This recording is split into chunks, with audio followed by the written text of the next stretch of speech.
I am Emily, and I have an older brother named Benjamin, who is 7 years older than me. Since childhood, Benjamin displayed exceptional academic prowess, excelling from an early age. He graduated from a prestigious high school and university, and naturally, our parents were immensely proud of him.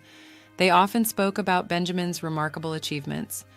Growing up in an environment where he was expected to excel and constantly praised, Benjamin's personality underwent some changes upon graduating from university and finding a job. He decided to leave our family home, sarcastically remarking, "I can't bear such a mundane life in this house anymore." I'll never forget the wry smile on his face at that moment. Our parents, visibly surprised and somewhat saddened, recall how cheerful and cherished Benjamin used to be. Admittedly, I felt anger during that time.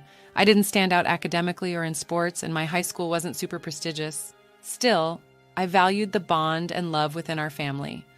Both Benjamin and I owed our lives to our parents' support, and I wished he felt the same.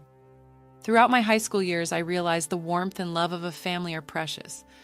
Strangely, my brother seemed immune to that love our parents showered us with endless affection. Yet Benjamin perceived them as ordinary people. As a child, he was my hero, handling everything perfectly. He used to care, play, and help me study. However, by the time I was about to graduate high school, he started questioning the value of higher education and dismissed my pursuits. Whenever confronted, he blamed our parents, claiming he became this way because of them.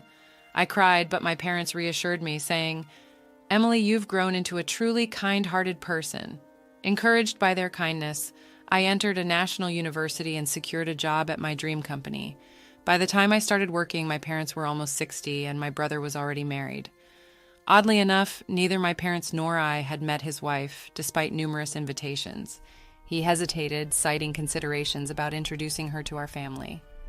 About half a year into my new life as a working professional, an unexpected event disrupted my routine. During work hours, I received a personal call from my usually aware mother. Concerned, she inquired about my well-being and then dropped the bombshell. "Your father suddenly fell." My heart sank, and I immediately informed my supervisor, rushed to catch a taxi, and hurried to the hospital. My mother had mentioned it along the way. As I made my way to the hospital, my mind was filled with repeated hopes and prayers for my father's well-being. Upon entering the waiting room, a heart-wrenching scene unfolded. My mother, tears streaming down her face, greeted me with visible distress. "What happened, Mom?" I asked, settling beside her with a heavy heart. The morning had started like any other, and the sudden turn of events left me unable to process the unfolding situation. Words poured out of me one after another, seeking answers.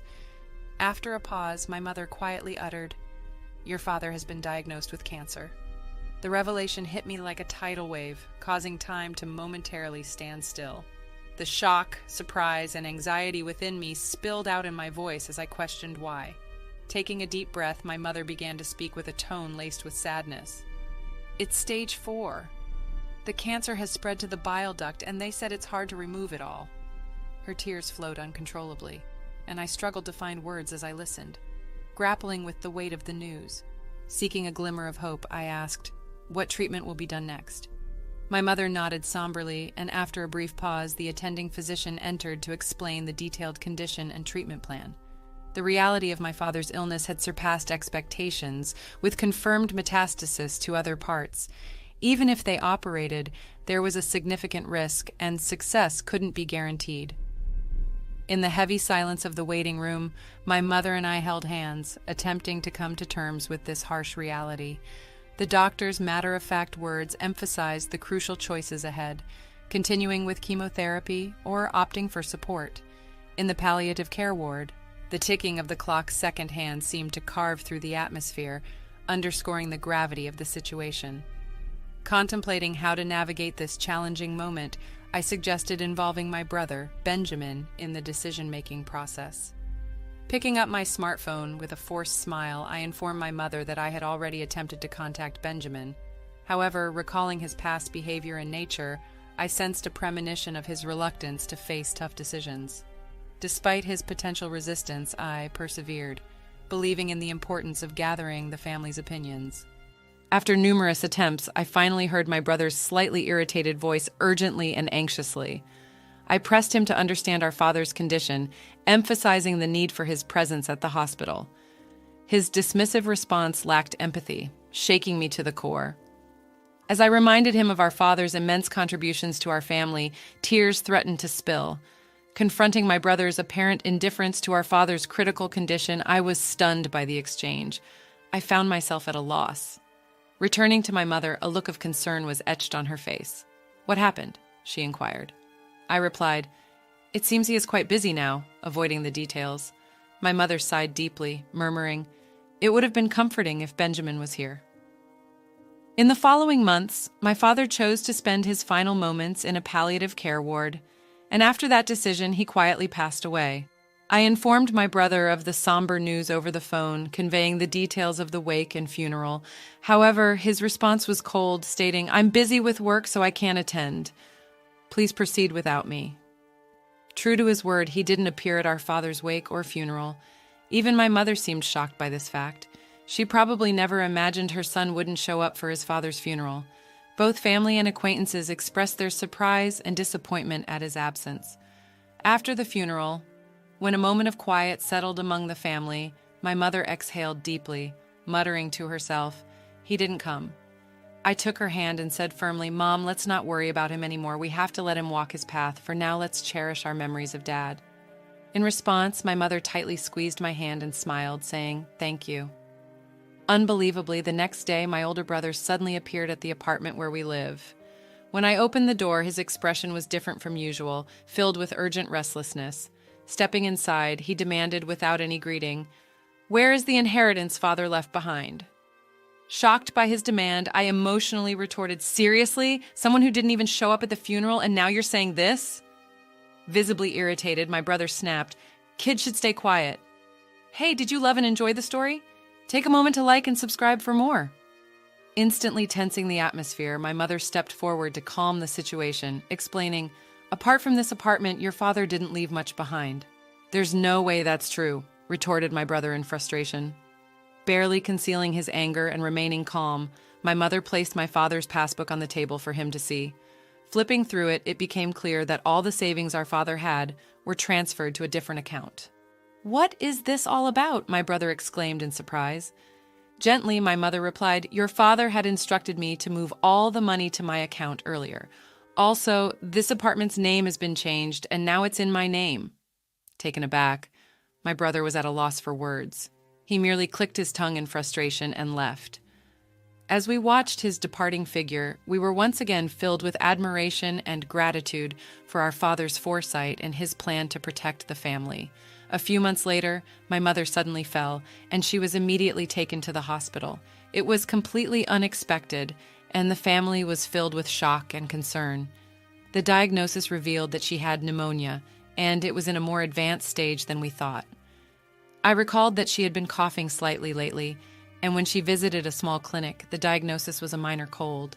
Relieved by this news, we didn't think much of it. However, more detailed examinations at a major hospital revealed a much more severe condition, giving her only about 3 months to live. Hearing this news left me speechless, as it seemed unimaginable, especially considering how healthy she appeared. Tragically, just a few days after the 3-month mark, my mother quietly passed away, leaving a space filled with indescribable stillness and sorrow. Filled with guilt and grief, I questioned why I didn't notice sooner, and why I didn't take her to a bigger hospital immediately. Even after learning about my mother's pain, there was no sign of my brother coming to our house. My aunt, my mother's sister, and I handled the arrangements for the wake and the funeral. Understandably, my brother's absence was a significant shock for my aunt, just as it had been during our father's funeral. However, expecting or saying anything to my brother felt meaningless given his past actions. A few days after the funeral, as my aunt and I were sorting out the heirloom, my brother appeared again, accompanied by his wife, whom we were meeting for the first time.